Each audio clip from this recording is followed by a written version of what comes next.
noite, gente. Boa noite. Quero agradecer muito aí pelo convite para estar aqui com vocês. Meu nome é Ana Luísa, sou casada, tenho um filhinho, sou publicitária. E eu fui convidada hoje para falar aqui para vocês sobre fé e conversão. Se tiver alguém que eu conheça aqui, eu peço desculpas porque eu tiro os meus óculos para não ficar tímida, então eu não estou vendo nada a partir da segunda fila aqui. Eu fui convidada para falar sobre fé e conversão. Então eu queria começar convidando vocês a gente pensar um pouquinho sobre o que é a fé.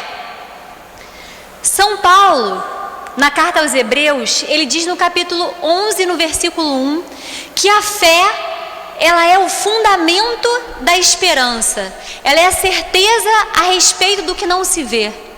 Então vocês vejam, a fé, ela é o fundamento da esperança. Ou seja, sem fé não há esperança. Por isso, talvez, por isso que o nosso mundo esteja tão sem esperança.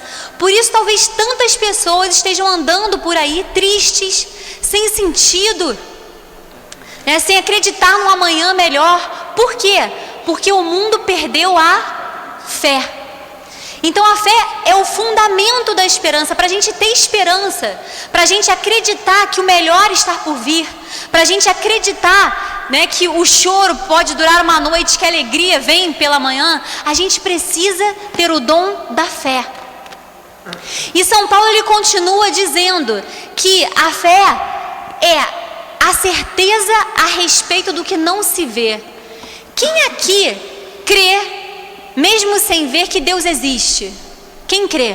Quem crê que Ele cuida de nós, que Ele ama a cada um de nós, que Ele está aqui, que Ele que convidou cada um para estar aqui? Quem crê nisso? Então, se vocês creem, vocês são felizes.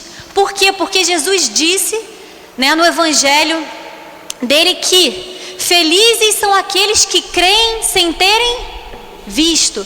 Então, vocês podem, a partir de hoje, dizerem: eu sou feliz porque eu creio, eu sou feliz porque eu tenho fé, porque foi o próprio Cristo que disse que felizes são aqueles que creem, mesmo sem ter visto.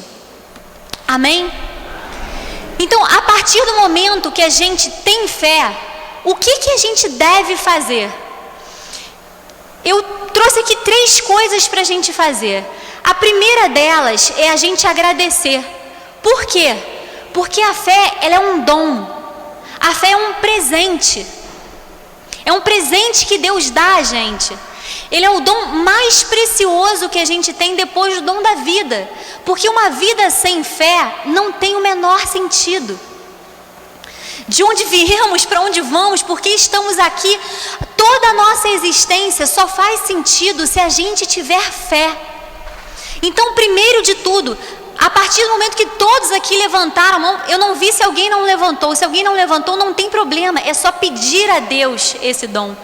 Mas, pelo que eu vi, praticamente todos levantaram a mão, dizendo que creem em Deus. Então, o primeiro passo é agradecer. Agradecer porque Deus deu esse presente para você. O catecismo, ele diz que isso é um presente que vem através de Deus, vem através do Espírito Santo, que toca os nossos corações e as nossas mentes para que a gente possa passar a viver acreditando que há algo além de tudo isso aqui, algo muito maior, que é a presença de Deus na nossa vida. Então, a primeira atitude é de gratidão. Obrigada, Senhor, pelo dom da fé. Obrigada, Senhor, porque Ele é o primeiro dos dons, a primeira das virtudes teologais, são fé, esperança e caridade. A primeira é a fé. Sem fé não há esperança, sem fé não há caridade. Então, acho que Jesus ele convida a gente nessa noite, é primeiro de tudo ter um coração agradecido. Vocês estão aqui porque vocês têm fé. Então, primeiro de tudo, obrigada, Senhor, obrigada pela fé, porque o Senhor me deu essa graça, o Senhor me deu esse presente. Segunda atitude, depois de agradecer, a gente tem que pedir a Deus para que Ele aumente a nossa fé. Aumente a nossa fé. Acho que vocês devem lembrar, sobre um evangelho em que um homem vai pedir a Jesus pelo filho dele e diz: olha, Senhor, os seus discípulos não puderam expulsar o demônio do meu filho. Mas se for possível, tenha misericórdia de nós. Aí Jesus fala, tudo é possível ao que crê. E aí ele responde assim, Senhor, eu creio, mas aumenta a minha fé. Então, além de agradecer, Deus nos convida essa noite a pedir, a clamar para que a nossa fé, para que esse dom, para que essa virtude, ela aumente. Em outras traduções ele diz, Senhor, eu creio, mas vem em auxílio da minha pouca fé. Vem em auxílio da minha falta de fé. Então não tem problema qual é o tamanho da sua fé. Deus hoje te chama a pedir para que ela aumente, para que ela cresça dentro do seu coração e dê frutos. Porque Ele espera muitos frutos aqui de cada um de vocês. Não importa a idade, o salmista diz, mesmo na velhice darão frutos, cheios de seiva e de folhas verdejantes.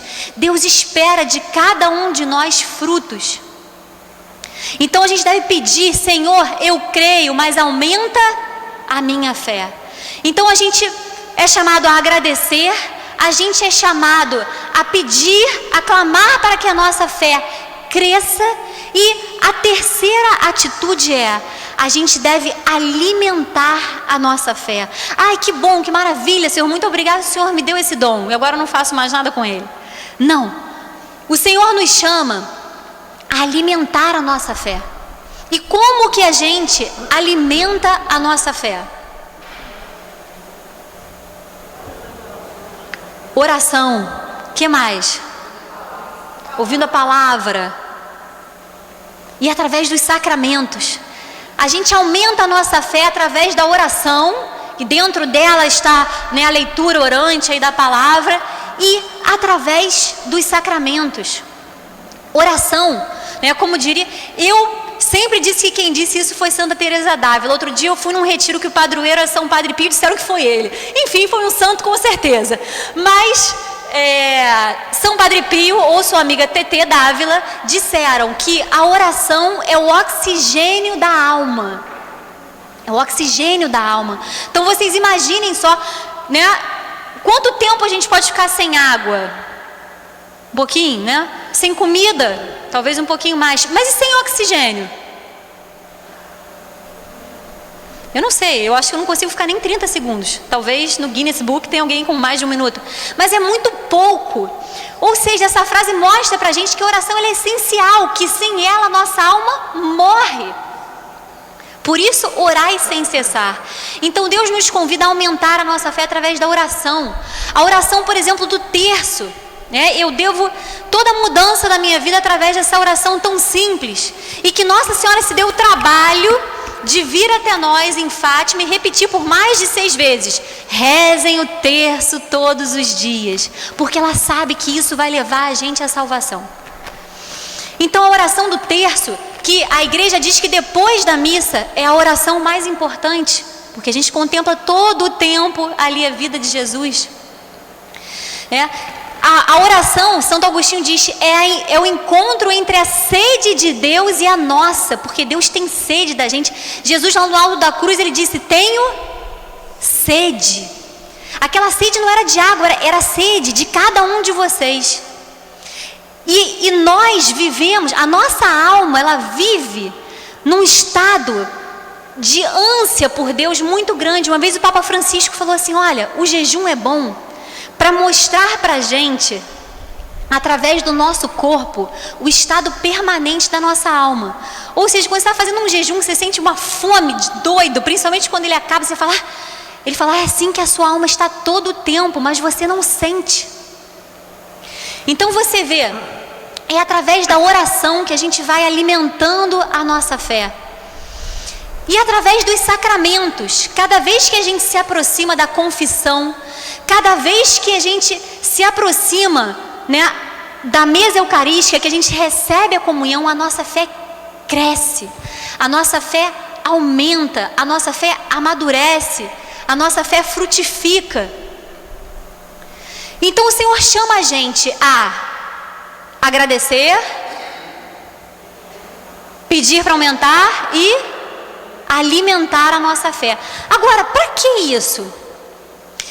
Bem, Deus chama a gente a ter essas atitudes diante da nossa fé, diante da fé, porque Ele sabe que no mundo nós temos muitas coisas contrárias à fé. Muitas vezes começando por nós mesmos, com nosso orgulho. Muitas vezes a gente acha que a gente sabe mais do que Deus, né? Digo por conta própria, né? Quando eu comecei a missa, eu achava que a missa ela era uma domingo, e aí repetia, trocava no outro domingo.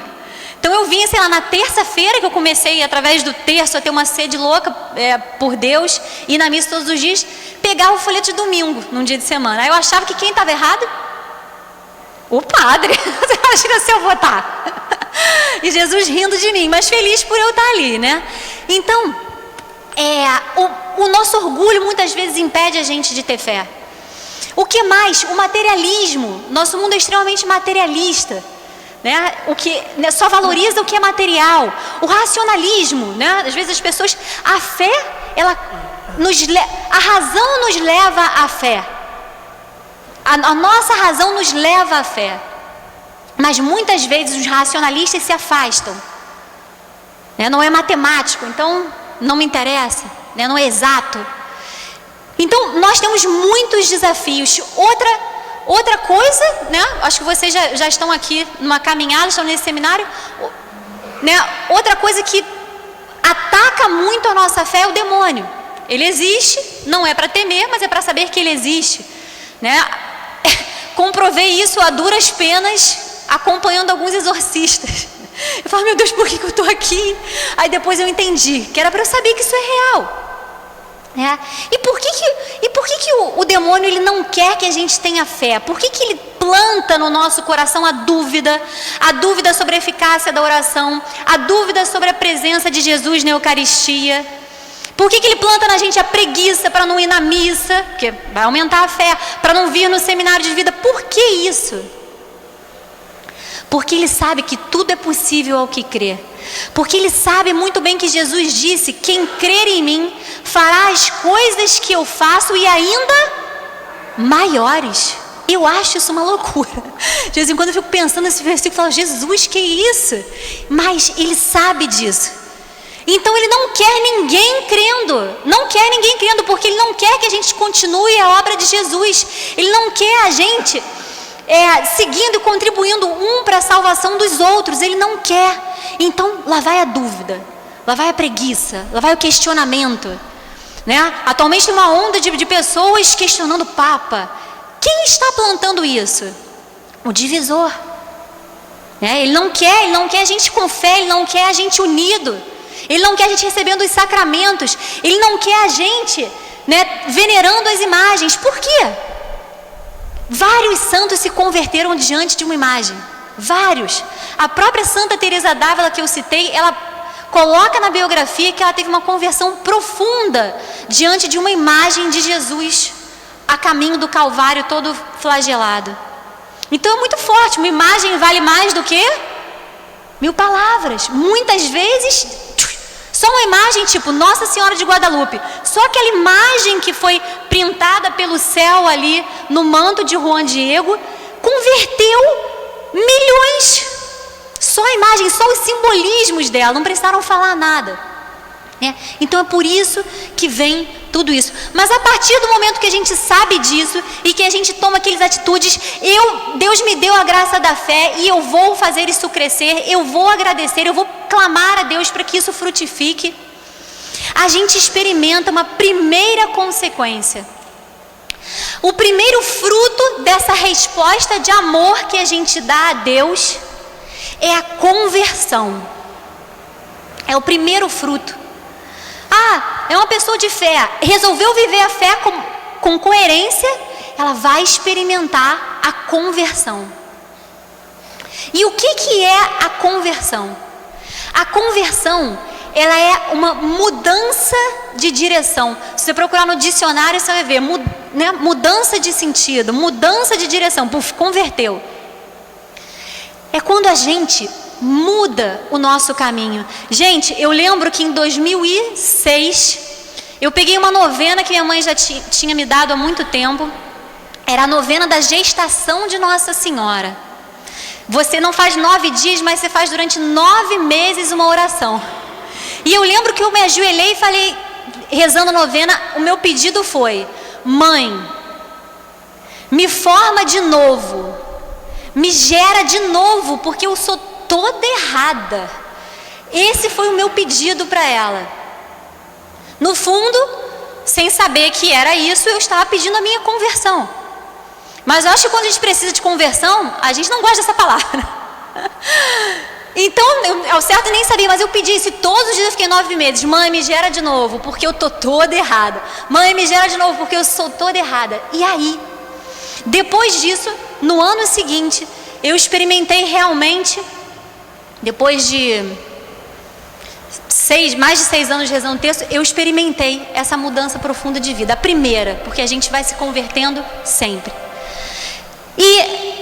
Então, quando a gente fala sobre conversão, como essa mudança de direção, é um convite para Deus a partir do momento que a gente tem fé, para a gente mudar o nosso caminho. Para onde? Quem é o caminho? Jesus. Então Ele nos chama a seguir os passos dele, porque Ele é o caminho, a verdade e a vida. Então Ele nos chama a seguir pelo caminho que Ele seguiu. Ele nos chama a sermos outros Cristos, porque esse é o nosso nome. Nós somos ou não somos cristãos. Então nós somos outros Cristos. Ele nos chama a caminhar, né, por essa estrada da santidade. A conversão, gente, acontece quando a gente se dá conta de que cada um aqui nasceu para ser santo. Deus sonhou aqui com cada um santo. Eu não sei qual é a sua vocação, eu não sei qual é a sua profissão, mas uma coisa eu sei, que você nasceu para ser santo. Pode já pensando como seria a sua imagenzinha. A do Guido está aí saindo do forno, tem uma prancha do lado, tem uma Bíblia na mão, tem o Espírito Santo ali grande, descalço, porque ele dava os sapatos para os pobres. E a sua como seria? E a sua como seria? O que teria na sua imagenzinha para lembrar os frutos que você deu aqui? Porque Deus criou cada um aqui para ser santo. Ele diz, sede santos como vosso Pai é santo. Então Ele nos chama à santidade, e Ele deixou o próprio exemplo dele, por isso que Ele é o caminho, para que a gente tenha a nossa imagem e semelhança restaurada, nossa imagem e semelhança de Deus restaurada. Porque nas nossas andanças pelos caminhos tortuosos da nossa vida, a gente deformou essa imagem. O pecado, que é qualquer coisa que nos afasta de Deus, ele nos deforma. Por isso que uma pessoa, quando se converte e quando ela entra numa caminhada de estado de graça, ela fica até mais bonita. Ela passa, né, tem um brilho no olhar, tem uma vida diferente. Porque ela recuperou a vida, ela saiu de uma estrada de morte e retomou o caminho da vida, que é Jesus. Então, gente, Jesus chama a nossa fé nessa noite a dar um fruto de conversão. E eu digo para vocês, a gente fala assim, não, tá bom, mas, né, como isso, né? E aí eu digo para vocês que Nossa Senhora um dia também fez essa pergunta. Quando o Espírito Santo trouxe a boa nova para ela, quando o anjo Gabriel, me desculpem, trouxe a boa nova para ela, ela perguntou, como se dará isso? Não perguntou? E aí ele disse o quê? O Espírito Santo virá sobre ti, e a força do Altíssimo te revestirá.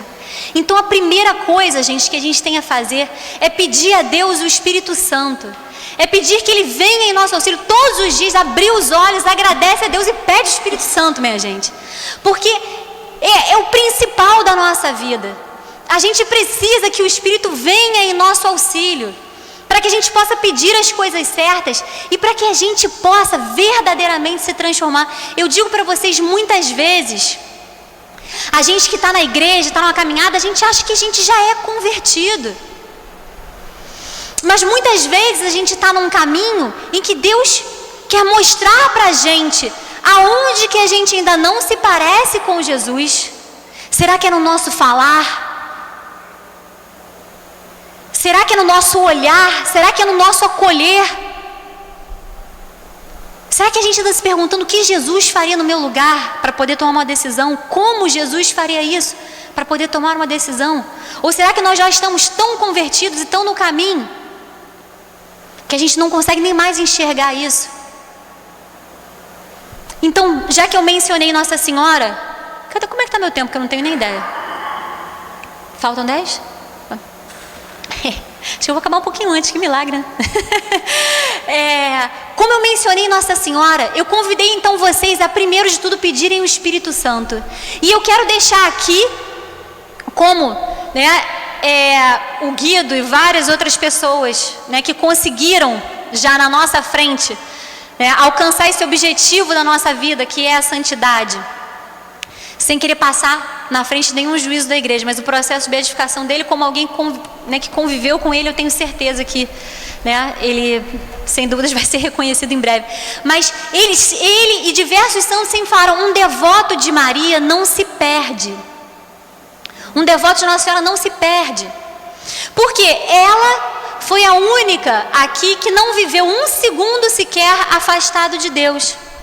Ela não viveu em nada, nenhum tipo de pecado, nenhum tipo de afastamento de Deus. Então a gente pode recorrer a ela, porque Jesus nos deu ela como mãe, porque Ele sabia que ela, como nossa mãe, iria também nos ensinar, nos alimentar, ou se tiver alguém todo errado, que nem eu, pode pedir para gerar de novo, porque ela gera.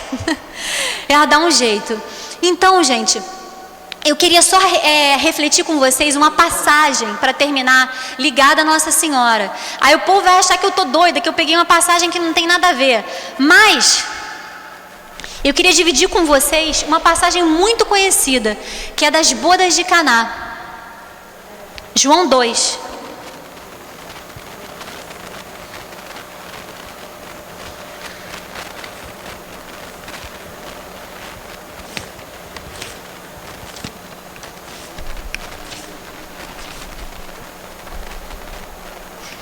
Posso? João 2. Amém? Misericórdia. João 2, a partir do 1. Posso ir? 3 dias depois celebravam-se bodas em Caná da Galileia, e achava-se ali a mãe de Jesus. Também foram convidados Jesus e os seus discípulos. Como viesse a faltar o vinho, a mãe de Jesus disse-lhe... Podem ler. Eles já não têm vinho. Respondeu-lhe Jesus: mulher, isso compete a nós, minha hora ainda não chegou. Disse então a sua mãe aos serventes. Pessoal, se um dia vocês tiverem a curiosidade de verem as palavras de Nossa Senhora na Bíblia, estão todas nos capítulos 1 e 2 de Lucas e no capítulo 2 de São João, porque ela é virgem do silêncio, ela bem pouquinho. Então dá para vocês, verem em casa, pesquisarem isso. Mas essa daí é a última palavra de Nossa Senhora. E ela deixa aí pra gente uma dica preciosa do que é a vida de uma pessoa que deu esse fruto da conversão. Uma pessoa que abraçou, agradeceu, passou a alimentar a sua fé e falou: eu vou me endireitar com a graça de Deus e do Espírito Santo. Senhor, recebe as minhas misérias e transforma. A pessoa passa a fazer o quê? Tudo o que Jesus diz. O que aconteceu nas bodas de Caná? Eu divido aqui com vocês uma coisa que eu ouvi de um padre, eu nunca mais esqueci. Vocês vejam, Nossa Senhora, ela estava na festa, Jesus também tinha sido convidado. A partir de um momento faltou vinho. E o que aquilo significava? Aquilo significava uma grande vergonha. Uma grande vergonha. Aquele casal seria marcado para sempre como o casal que não teve como dar conta da festa. Significava vergonha, significava falta de alegria, uma coisa que era para ser festejada, como a nossa vida seria marcada pela tristeza. E o que aconteceu? Ela, sempre atenta, a mãe mais atenta de todas, ela foi dizer para Jesus. E aí Jesus disse o quê? Mãe, eu sou só um convidado. Minha hora não chegou, eu sou só um convidado, estou na festa, estou curtindo, eu sou convidado, mamãe. E aí o que ela fez? Saiu, pensou realmente, Meu filho é só um convidado. Aí, ó, tá aí. O que ela fez? Chamou os serventes e disse: fazei tudo o que ele vos disser. Nesse momento, ela transformou Jesus de um convidado no Senhor da festa. Ele virou de convidado a Senhor, porque nós podemos ter Jesus como um super convidado, um convidado de honra. A gente pode falar sobre ele, a gente pode pregar sobre ele, a gente pode cantar sobre ele, mas em algum ponto a gente pode falar assim: ah, Jesus, aqui não, nisso você não mexe não, no meu casamento você não mexe não, no meu namoro você não mexe não, na minha forma de controlar, de planejar minha família você não mexe não. Mas quando Nossa Senhora diz: fazei tudo o que ele vos disser, aí ela nos deixa a verdadeira dica de quem quer viver com coerência a sua fé. Tudo é tudo, tudo. E ele diz através da palavra, ele diz através da igreja, tudo é tudo. Então, eu deixo nesse final essa palavra de Nossa Senhora, como a mãe que alerta os seus filhos, para que se a gente quiser viver com verdadeira coerência, a gente deve hoje, nessa noite, abraçar a nossa fé e falar: Jesus, eu quero tudo. Se eu deixei alguma coisa no cantinho, e estou me achando ou convertido, eu hoje quero pegar essa coisa e quero te entregar, Jesus. Recebe isso, porque eu quero fazer tudo o que você me diz e não só o que me agrada. Porque essa é a vida dos verdadeiros cristãos. Às vezes vai ser difícil, mas Jesus nos alertou que estreita é a porta e apertado o caminho que leva à salvação. Poucos são os que encontram. Ele não disse: estreita é a porta, né, para você ficar entalado para sempre nela. Não, ele disse: estreita é a porta, você vai passar por ela. Às vezes parece difícil, às vezes parece até impossível, mas para Deus nada é impossível. Nada é impossível. Então eu quero finalizar deixando aqui para vocês esse convite para uma verdadeira conversão. Para que não falte o vinho na vida de vocês, para que não falte a alegria verdadeira na vida de vocês, para que a vida de vocês não acabe numa vergonha. Eu quero que vocês lembrem hoje dessa recomendação de mãe, na verdade, desse pedido e ordem de mãe que nós devemos obedecer, se nós quisermos ter uma vida longa ou dias plenos. Eu quero então nesse momento